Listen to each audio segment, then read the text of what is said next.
Thank you for joining me today. I'm delighted to have today a Mass presented by the County Judges Association that I spoke to earlier at their meetings in Benton, and I appreciate their partnership through all of this. Welcome. This is the first weekly COVID-19 update. We, of course, went daily for 144 days, I believe it is. And today we'll start going weekly through this, giving a weekly report. And so there's a lot to cover today. I'm pleased to be joined by Dr. Jose Romero of the Department of Health, Dr. Ivy Pfeffer of the Department of Education. We have additionally Dr. Seeley that's here as an expert on antigen testing equipment, and she runs the lab at the Department of Health, and Dr. Seema is here as well to talk about an issue as we go forward. First, if we see trying to develop whether there's a pattern in our cases, with last Friday being a very high day of over 1,100 cases and every day going down sequentially since then. Today we're up a little bit in our cases, and I'll give that information to you, but there is a little bit of a pattern. Up some days, then going down sequentially, and then popping back up a little bit. So we're trying to figure out that pattern in cases. In the meantime, we're continuing to emphasize our testing, and as you will see today, that our testing is very, very strong across the state of Arkansas. But I do want to lead out with an announcement. And that announcement is that, as you know, we have invested in 200 BD Veritor point-of-care antigen testing equipment. Those are in-house, but we did not have the supplies to match up with those antigen tests. And so we've been a little bit hamstrung by the ability to greatly increase our antigen testing across Arkansas. The good news is that the Department of Health has received 12,000 antigen tests that is in hand that will allow us to have at least 2 months of antigen testing guaranteed through the Department of Health. And this is great news to greatly expand our testing capacity in Arkansas as well as continuing to increase our PCR testing. This right here is the antigen test, and the beauty of it is simple. It does not take a great deal of time, and it is quick point of care. And so the simplicity of the antigen machine with the adequate testing is what is going to help us make sure we can prioritize our K through 12 schools as well as our colleges. And with that, I want to go to our first slide that demonstrates how this is going to be distributed across the state of Arkansas. And here, the type of facility on the right shows that we're going to have NYIT in Jonesboro. We're going to have our Arkansas Minority Health with the antigen test machines. We're going to have the Northwest Council that will have 2. We're going to have critical access hospitals. We will have them distributed to our small rural hospitals as well. And then our local health units will be the critical link to this. That's the yellow, and you'll see those locations all across Arkansas are local health units. And so people can go into our local health units. They will have access to antigen tests, quick turnaround point of care tests. And then you can see the options that we have in our testing to continue to enhance that. I want to ask Stephanie Williams to come up, who's our Chief of Staff of the Department of Health, and to refer to this chart and to go through a little bit more clarity on how these testing equipment will be distributed. Thank you, Governor. That was a great overview. We are really excited that we have these, the test kits, and can now fully implement the antigen testing statewide. As the Governor said, we will be placing a unit in each one of our local health units. To date, we have 37 units that have been providing antigen testing. They've done 670 tests in in those counties and have identified a number of positives. So in the counties where we have high volume of visitors for antigen testing, these would be our units in Jonesboro, so Craighead County, Washington County, Benton County, Jefferson County. Those units will actually be receiving a second machine now. So they'll have two, so that will increase their ability to serve folks in a timely manner. So in addition to that, the governor mentioned that we'll be placing a unit with the Arkansas Minority Health Commission. We're very excited. They'll be focusing on doing testing in the southern part of the state. Also with the mobile unit that NYIT, which is our DO school at ASU, they will be focused on doing testing in the eastern part of the state and the Delta. We're excited. We'll have those two mobile units up, and they will have the capability to do PCR testing using the public health laboratory, but also offer antigen testing for patients that are symptomatic. Then also our critical access hospitals will be offered a machine. Not all of those hospitals need one of these machines, but they will have access if they do. Also, the small hospitals, we have about 6 hospitals that qualify as small rural hospitals and participate in some special programming with us. They will also be offered machines. That'll leave us with probably about 40 to 50 machines that we'll look at placing in the community. So in our Emergency Communications Center, Mr. Joe Martin serves as our point of contact for clinics that are dealing with issues related to securing testing supplies. So he is receiving a request for assistance either from folks that need BD machines and supplies, or for groups that have a BD machine now but haven't been able to secure testing material. So we're asking folks to call our hotline number and let us know if they feel like they would qualify for placement of a machine or if they need BD testing supplies, which we may be able to assist with. Thank you. What this means for the average citizen is that they can go in as usual to get a PCR test, but they also have another option. If they want a point-of-care test, an antigen test, they can go in and have that test taken in their local health unit or other place that is distributed. And this will really help us with our K-12 education for greater turnaround, quicker turnaround, and greater access, as well as to higher ed. Those are the first priorities that we have for these new antigen tests that we have obtained. With that, I have an additional announcement to make that is somewhat frustrating, but also sad because it relates to the deaths in Arkansas. And just like in our testing where we had our PCR test and then we went to our antigen test that added those probable cases, the same thing is happening in reference to our deaths. Today, later, we'll be adding 139 new deaths to the total COVID-19 deaths here in Arkansas. These will be probable deaths that will be characterized, not the positive identification that have been done through the PCR test and that we articulate every day, but these will be characterized as probable tests. There'll be 139 that will be added as that has been calculated by the Department of Health. Dr. Seema, I've asked him to come and to explain this in more detail, what this means and what a probable death is characterized by. Dr. Seema.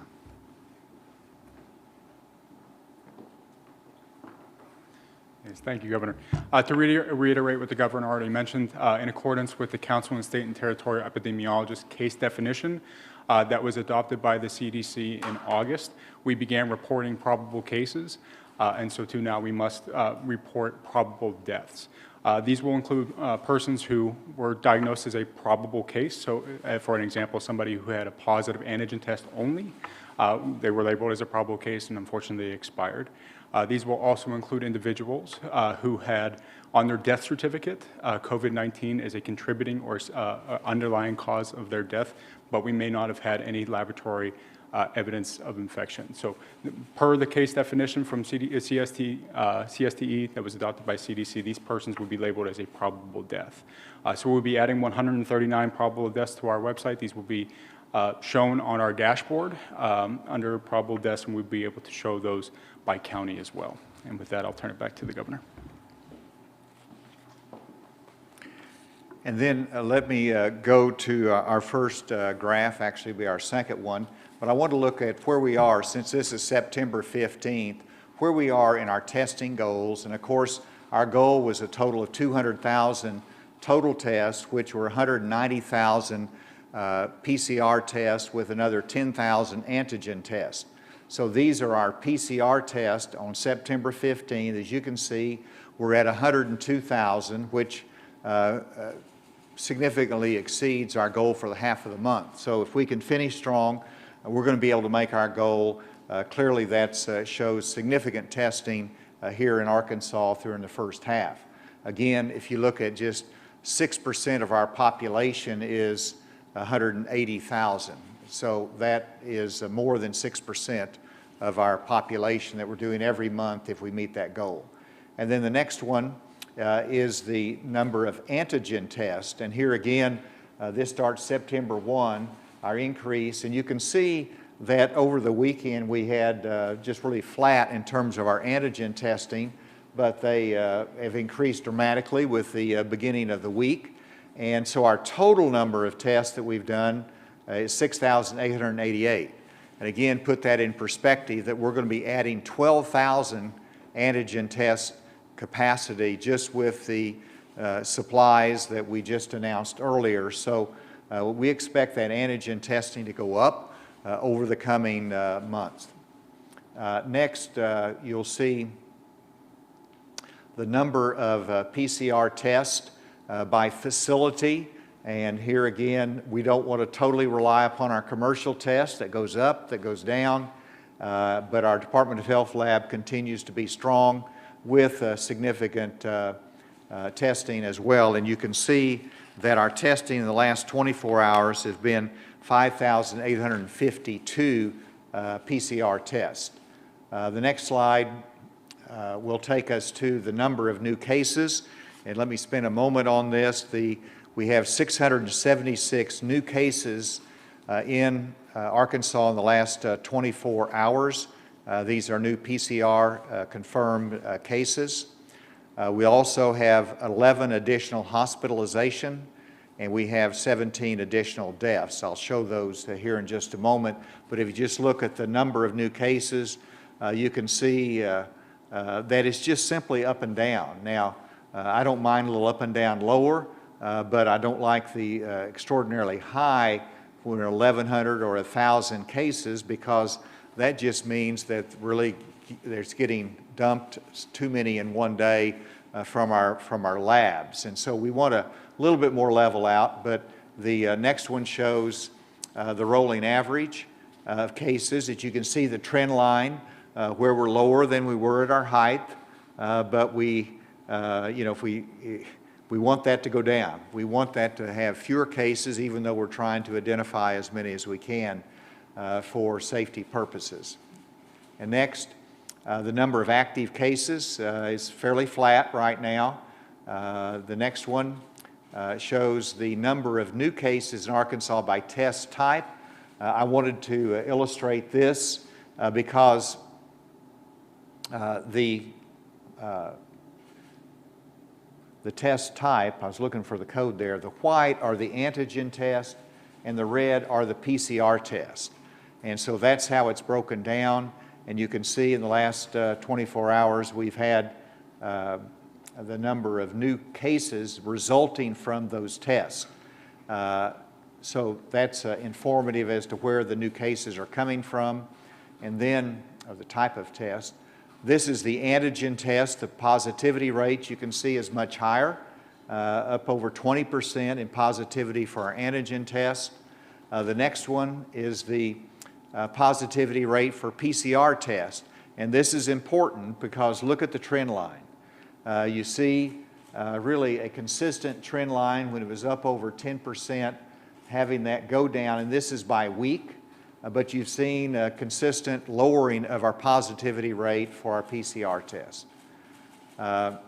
This is the 7-day rolling average, which is going the same direction, below the 8% We hope that we can keep that up if everyone does the right thing. So let's stop there. This is just a resource for our daily updates. There's other places that you can get this information when we're not having our daily update. This is from our website, the Department of Health website, and those will be posted every day mid-afternoon if you want to follow it. I did want to mention our hospitalizations were up by 11. That brings us to 389 hospitalizations, which is again below the peak of 420 some time ago. Our deaths for the first time has reached over 1,000 at 1,003, and as I mentioned, that's going to go up significantly with the addition of the probable deaths. Dr. Seaman, will that be included on that number, or will that be a separate number? The confirmed deaths and probable deaths will be listed separately. They will be listed separately, so the confirmed deaths will stay at 1,003.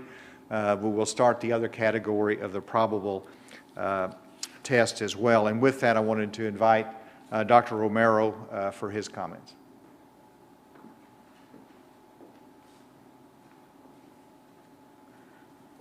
Thank you, Governor. So I will add a little bit more.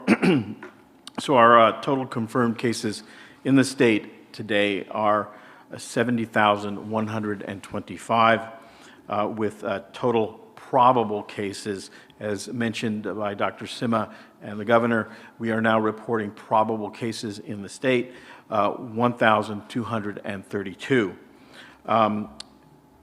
With regard to use of ventilators, I'm happy to announce that we have further decreased the use of ventilators in our hospitalized patients. We are down to 68, a decrease of 8, again indicating that we have a significant reserve. Recovered patients at this time, we've added 675 to the roster with 63,415. The Governor has mentioned the testing. We continue to be very robust with testing thanks to Dr. Seeley and her team at the Public Health Lab, processing over 2,000 tests. The overall positivity rate is 8.3 from the start of the time we've been keeping it, but as mentioned by the Governor, for the last 6 weeks, including this week, we are well under the 10% mark and continue to decrease. With regard to the counties, we have 8 counties that have 20 or more cases, starting with Washington County at 91. Most of those cases come from the northwest, from around the university. Pulaski County at 71, Benton County 48, Sebastian County 47, Jefferson County 23, Garland County 22, Faulkner 21, and finally Craighead at 20. And I believe there is another slide at this point. Yes, so thank you. So this shows the average 14-day moving average percent positivity per county. It allows us and you to compare your county positivity rate to other counties. As you can see, we're doing fairly well in the central part of the state, but in the peripheral part, especially up in Washington, those counties, our percent positivity rate is over 10%, and we're trying to push this downward. So this points to more testing and, of course, adherence to the recommendations for the use of the mask, social distancing, and hand washing. So thank you very much. I will turn it over to the Governor. Thank you. Thank you. And in case that slipped through, in addition to the 5,852 PCR tests, we did 880 antigen tests with 188 of those positive. Which is 21.4%, as I mentioned. In terms of education, I've asked Dr. Pfeffer to come and make a comment on where we are in our schools, which I just want to express a lot of pride in our teachers, in our students, in our staff, administrators at our schools that have done so well in the start this year. Last year we had 479,000 K through 12 public school students in Arkansas, 479,000. So if we have similar numbers this year, then that means we've had 574 active cases in our schools. That is less than 0.2% in terms of cases in our schools. That's really a good start, shows they're really following the guidelines and all really working hard to have it a successful year. Dr. Pfeffer.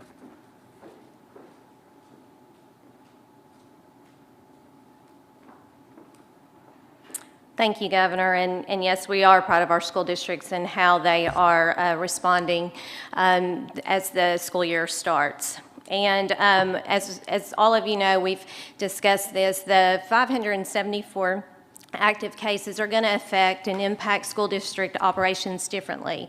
And so whether a positive case is a student or a staff member, it's going to depend on the number of close contacts around that individual.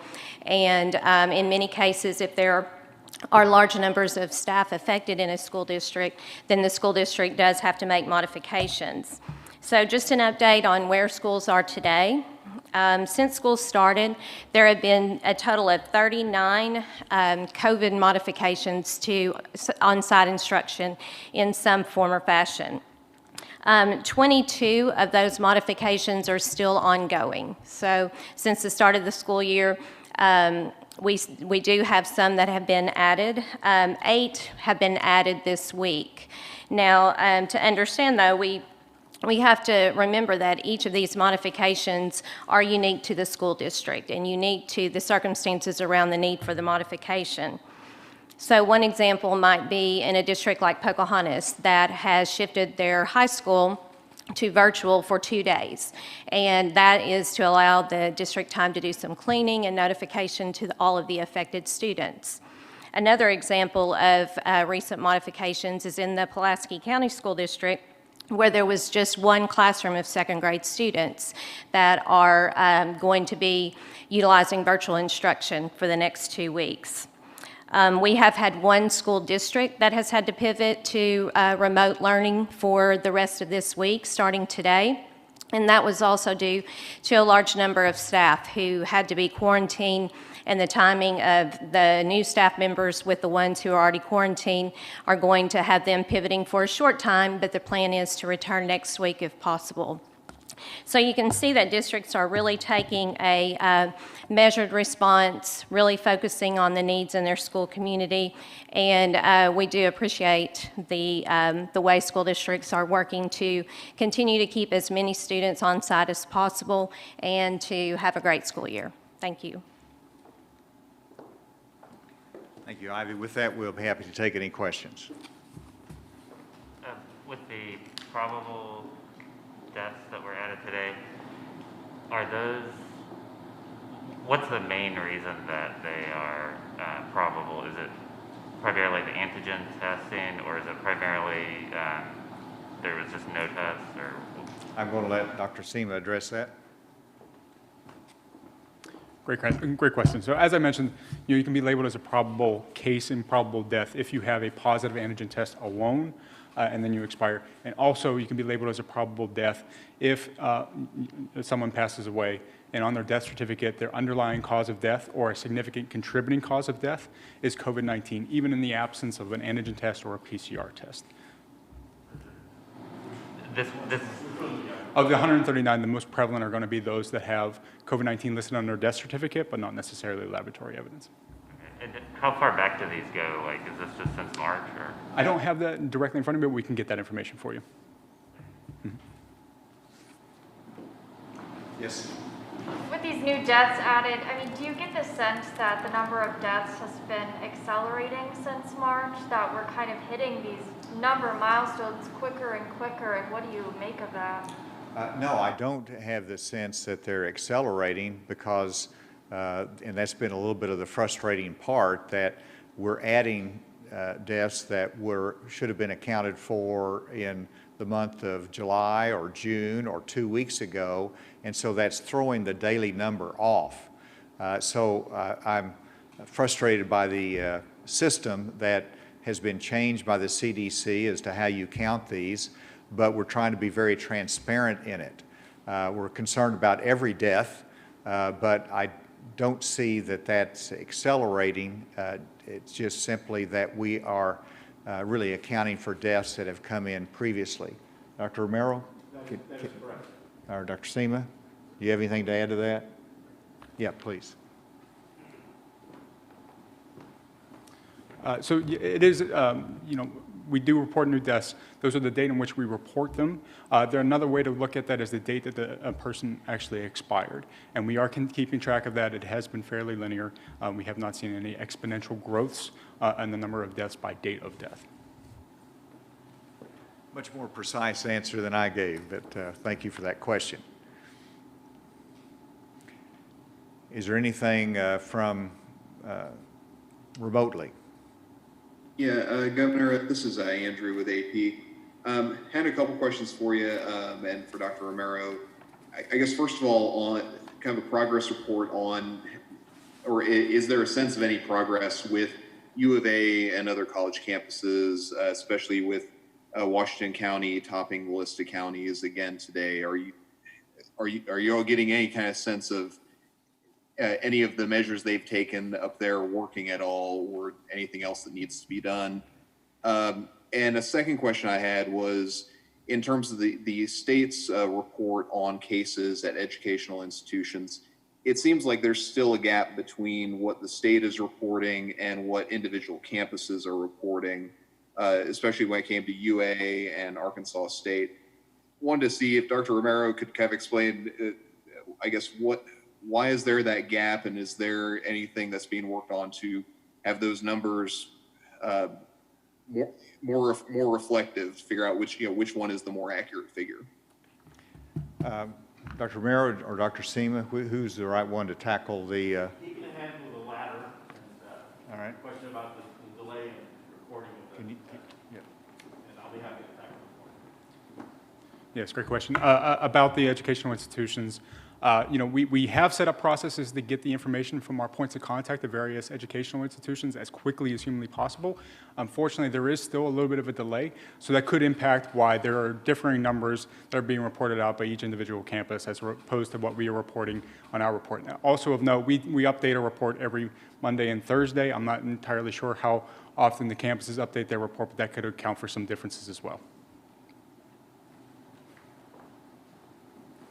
So that was a good segue into what I was going to say. So the report documents that there are less active cases at the Fayetteville campus from this most recent. So from that, we're seeing that it looks like it's coming under control.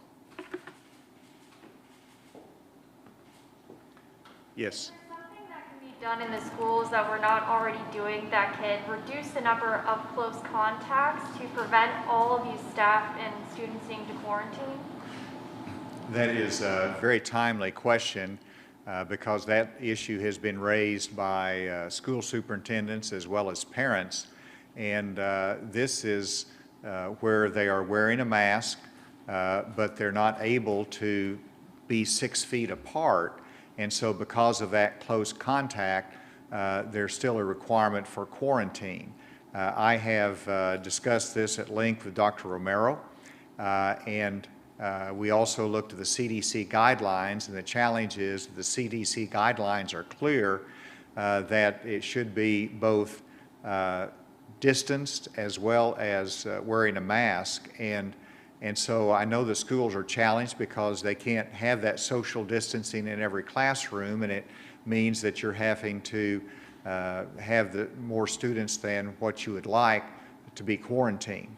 We still want to work through this, and so we're seeing if there's any options whatsoever, but the CDC guidelines are very clear on that point, and we also want to be very careful. We've had a good start thus far, but we don't want to take any steps that increase the exposure in the schools. So safety is the ultimate goal that we have.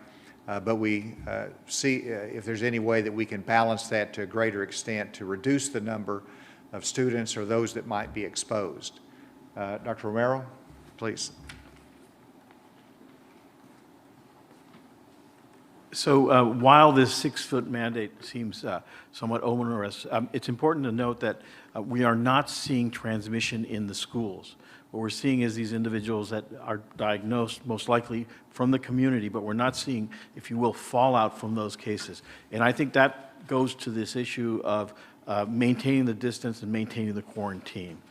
Because the mask itself, either having it on if you are infected, doesn't mean that you won't transmit it, and the mask, having it on if you're not infected, is not a protective measure.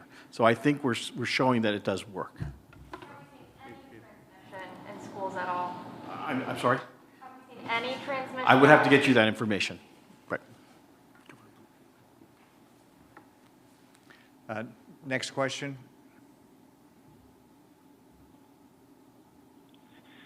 Governor, this is Chad Mira with KNWA News. I have a question for Dr. Romero. Over the past 10 days, the U of A has reported about 750 cases of COVID-19, but then it says there's about 330 that are currently active. I was wondering if you could give us a reminder of how you classify a recovered case and if it's normal for that many people to recover so quickly.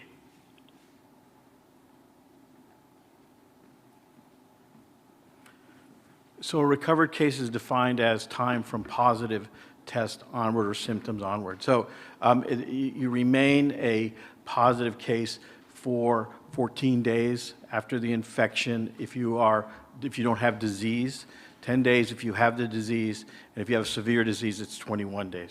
So again, with rolling off of the list, I would have to go and look specifically at those numbers, but they don't seem out of the norm. So I think that's probably okay.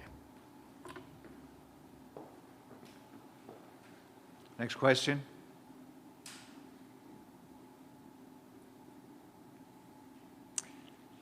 Yes. What is the plan for just 2 months from now with the antigen testing, supplies run out, the plan to get more?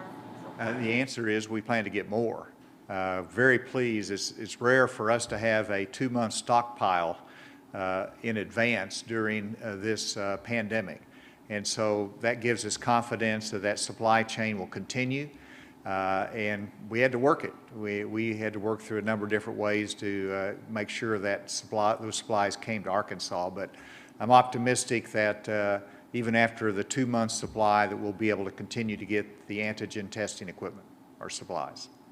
Last question. So it seems like since school started again, we've had we had a little bit of an uptick, and it's kind of at a sustained higher level, which seems like it's being driven by the colleges. So why is that? Are college students not following the guidelines, or what's going on there? Well, I think what we see from our college students is that the environment on the college campus is very similar to the environment in our K through 12 educational system, where you've got a high level of compliance, you've got supervision that's there, you've got people that are making sure all of the rules and safety measures are followed. What's different is that on the college campuses, you've got a lot of other activity that happens outside of the educational environment. And you see that in very reckless ways sometimes. And I think with the actions of the universities, they've cracked down on that. They've utilized their ability to help guide behavior in a more positive way off campus, and that, I think you're starting to see some results of that. So I'm, if you look at what we thought was going to happen when we started and where we are now, I think you have to say it's been a very successful start to school, both at the higher education level as well as K through 12. But there's no guarantee as to what's going to happen the next couple of months. That's what's challenging about this pandemic, is it is unpredictable. All we know is that we have certain things under our control, and that is our behavior. And we keep focusing on that because that does make a difference. Thank you very much.